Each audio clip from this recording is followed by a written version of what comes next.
lehislatura. Meron kayong reaksyon dito at to quote you, ang sabi niyo po dito, ito po ay, Chacha, scandalous Scandalous and excessive. Yun ang and sinasabi excessive. ni Tito Okay, Sen. tanong mo namin dito, totoo ba na ito pa-imbestigahan niyo, Tito Sen? Yes, paiimbestigahan talaga natin 'yan sapagkat talagang, baka kung merong better word than scandalous baka yun ang gamitin ko, hindi wala akong naisip nung at that very moment. Sapagkat tingnan mo naman yung yan katulad niyan sinasabi ng DBM, talagang nandun 'yan. Hindi ang ikinakaila nila sa kanila galing, hindi talaga sa kanila galing. Meron mga sources na ika nga pinagkunan ang media at, siyempre nung tinanong ako ng reaksyon, kasalukuyan iniimbestigahan tinitignan ni Senator Lacson yan about 2 weeks ago, eh. Mula nung kami senador na, tinitignan niya yan, eh. Ako naman, eh, meron din akong mga kinakausap at inaalam tungkol diyan at sapagkat naamoy namin yan during the campaign, eh. Merong nakapagkuwento sa amin. So, bine-verify namin. Ngayon lumilitaw talaga na, tama talaga 'yan.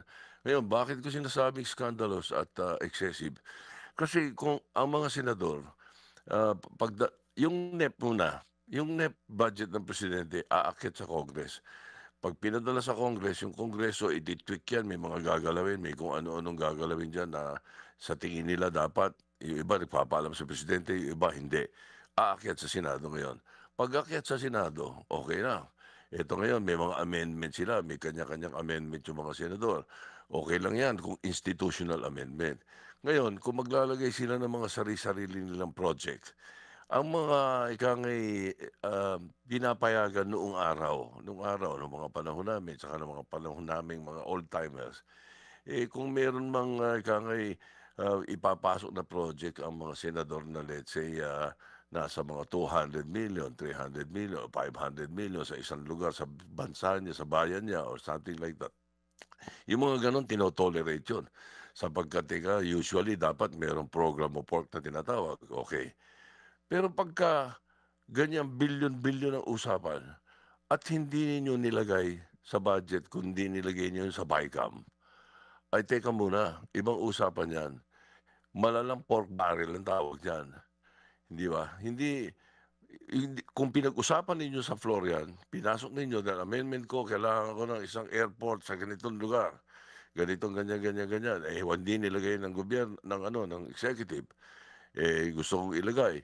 Yung mga ganon, baka matanggap ng kapwa senador yan. Hindi ko maintindihan kung paano nangyari ito. Pagdating daw ng BICAM, biglang ganyan. At kung natatandaan mo, Conte, may binito pa presidente dyan sa budget na yan. Hindi lang yan, ha? Yung 142 na nakikita ngayon, yan pa lang yun nakikita. Baka meron pang mas malala pa dyan, hindi pa natin nakikita. Tito Sen, ang sabi ni Senator Ping Lacson na nabalitaan ko na siya'y maghahayag ng kanyang privilege speech tungkol sa isyong ito, pati nga yung binanggit sa aming interview na Mindoro pala, yung maliit na barangay, 1.9 billion, at maging bayan daw na less than mga 10,000 lang ang populasyon, halos 10 billion o 9 billion po ang inilaan.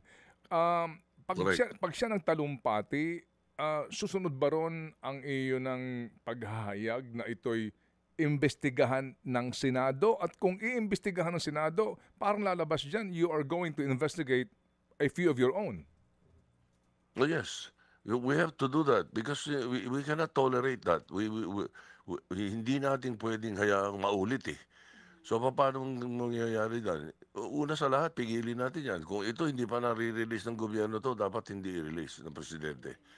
Kung hindi ako nagkakamali, merong nagsabi sa akin kagabi na pag-uwi raw ni presidente, gusto niyang alamin din nito sapagkat nakarating na sa kanya at medyo ang pagkakasabi sa akin, nagalit daw.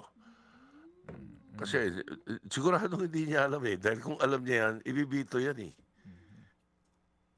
Sigurado ibibito yan. Saan ka nakakita ng lugar na bibigyan mo ng 10 billion para sa flood control na isang lugar? Kung yung Metro Manila, sobra pa rin yun, eh. Tingnan mo naman nangyayari ngayon sa Asan yung flood control nila?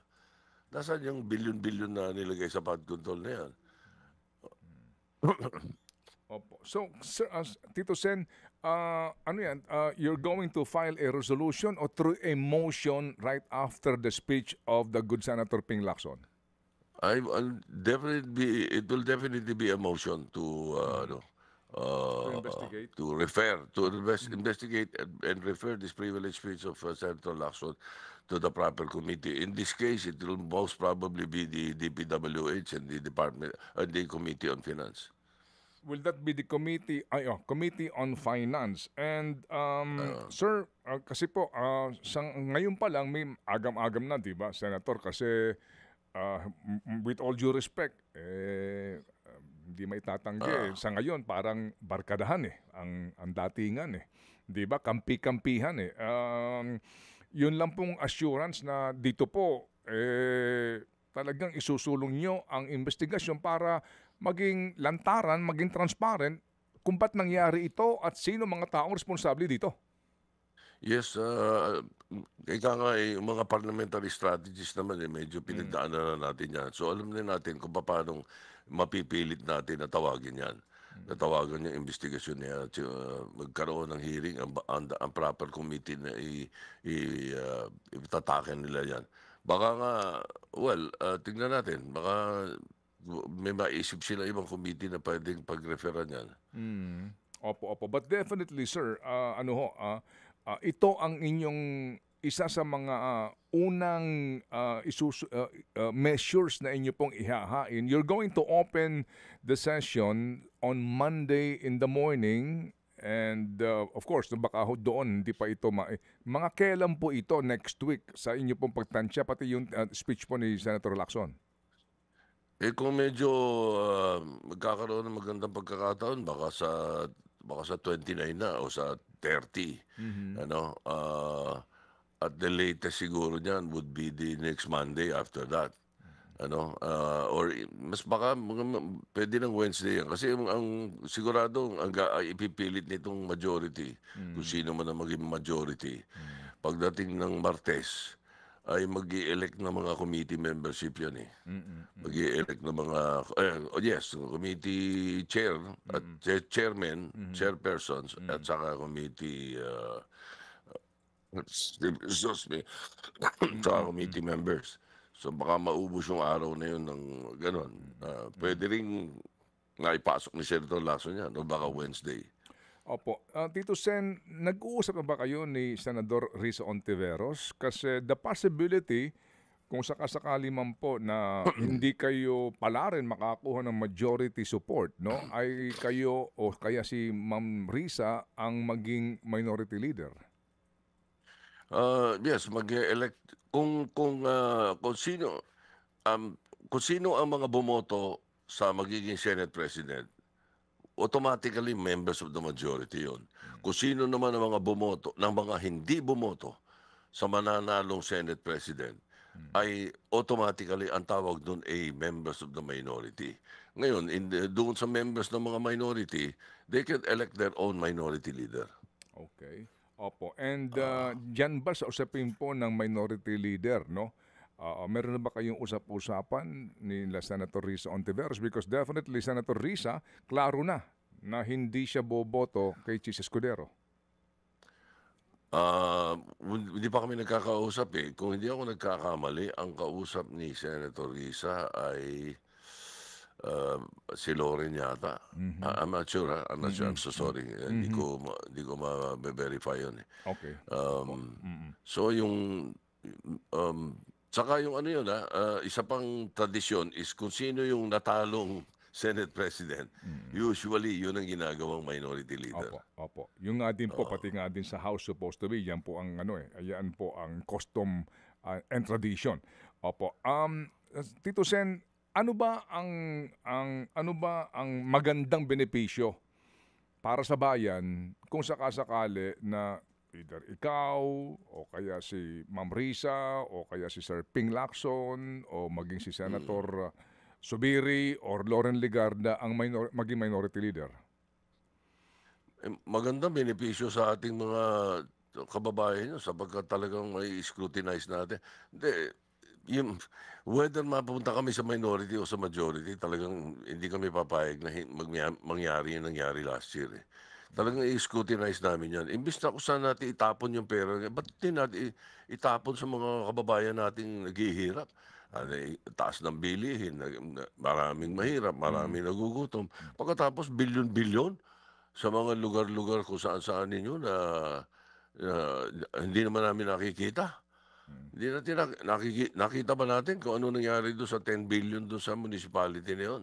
Nakita ba natin kung ano nangyari sa 12 billion sa Bulacan o yung 9 billion sa Sorsogon? Mm. Nakita ba natin? Mm. Imbis na mapunta sa mga kababayan natin 'yan sa yung health, 'di ba? Mm. Tsaka yung DepEd, yun daw ang mga pinagkunan, daw. Ano, yun ang sabi sa'kin. Yun daw ang mga pinagkunan sa BICAM. Pinagtatanggal dun at inilagay doon sa mga projects ng DPWH. Kaya nga, di ba nagkaroon ng iskandalo nung una, Mm. hindi masyado nabigyan ng pansin sapagkat mayroong mag-i-eleksyon siguro. Kaya ganun. Mm. Ah, mas tumaas pa ang budget ng DPWH kaya sa Department of Education, which is unconstitutional definitely. Kaya ang palusot nilang sinasabi, yun daw, hindi daw kasama daw sa budget ng education daw yung ano, Mm. yung sa PNPA, Opo, lahat yung na. sa PMA, Oo. la- Opo, by opo. lahat sabi, Opo. hindi totoo yun. Mm. Through the years, kung Mm. ilang daang taon sa Pilipinas, Mm. hindi Mm. nangyayari yun. Ika nga, at Opo. since the 1987 Constitution, Oo. education should be the highest Mm. budgetary Sino ba ang requirement ano, of sino government. ba ang promotor nitong 142.7 billion na insertion? Yun ang gusto nating malaman. Ano? At mahirap tayong magturo kung hindi Mm. tayo nakakasiguro kung paano nangyari yan. So, yun ang Mm. importante. Mhm. Ano ba nangyari sa BICAM? Mhm. Dahil ang kwento sa amin, sa BICAM daw nangyari yan. Mm. Mm. Hindi pwede yun. Hindi, yun ang magiging benepisyo ng mga kababayan natin na nandoon kami. Sapagkat hindi na, kahit kailan, hindi namin pinalusot yan. Kung, lalo na ngayon, lalo natatandaan ninyo yung panahon ni si Gloria Macapagal ang speaker ng House, Mhm. ako Senate President. Pagkatapos yung House, after BICAM, Mm. after BICAM, nagsingit ng 75 billion, aba hindi ko pinalusot.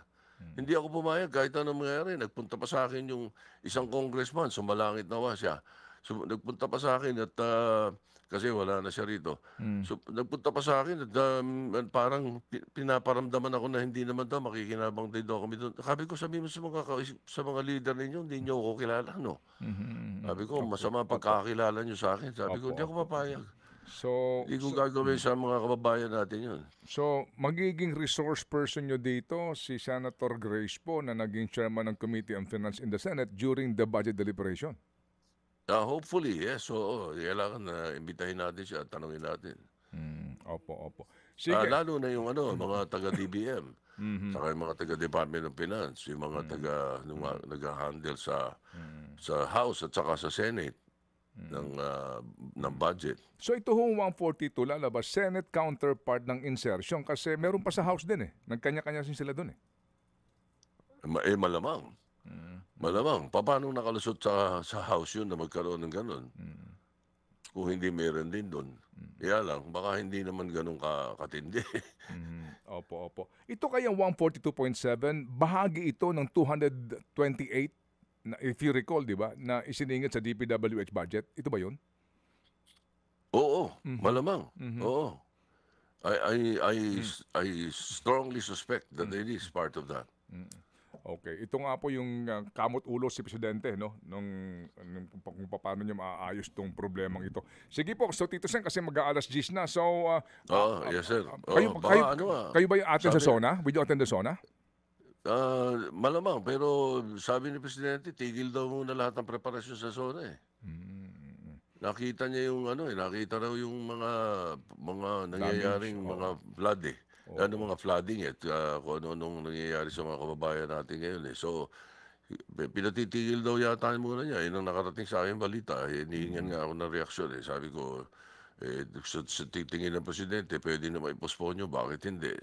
Di gamitin na lang yung budget para sa ano. Kaya lang, pumapasok na naman sa usapan yung asan yung flood control? Asan yung billion-billion na flood control? Di ba? Opo, Kung opo. ganyan. Pwede bang mag-SONA ang Presidente from Malacanang at kayo ay magkakanya-kanya na lang upuan nyo doon in the Senate, manonood kayo ng TV. After all, still addressing Congress, right? Pwede. Pwede yan. Merong nagkaroon ng planong ganyan noong araw eh. Hindi ko matanda sino presidente nagplano noon eh. Ah, parang gustong gawin noon yun eh. Tapos hindi rin naman natuloy. Para, Ito para, ngayon, para, kung tipid, gagawin- para tipid ng gastos. Yes, pwede. Nako, ang ganda nun. Mas maganda yun. Importante naman ma-deliver niya yung State of the Nation eh. Yung message. Oo. Problema lang kung paano kapag handa na ng gown. Ayun. Ibenta nila. Ibenta nila. Ibigay nila sa mga, i-donate nila sa mahihirap yung pagbebentahan ng mga gown nila. Okay, sige po. Tito Sam, muli kaming tatawag sa isyong ito, sir. Mag-iingat po kayo sa biyahe. Yes, sir. Salamat po. Thank Salamat you na very marami. much. Thank Okay. you.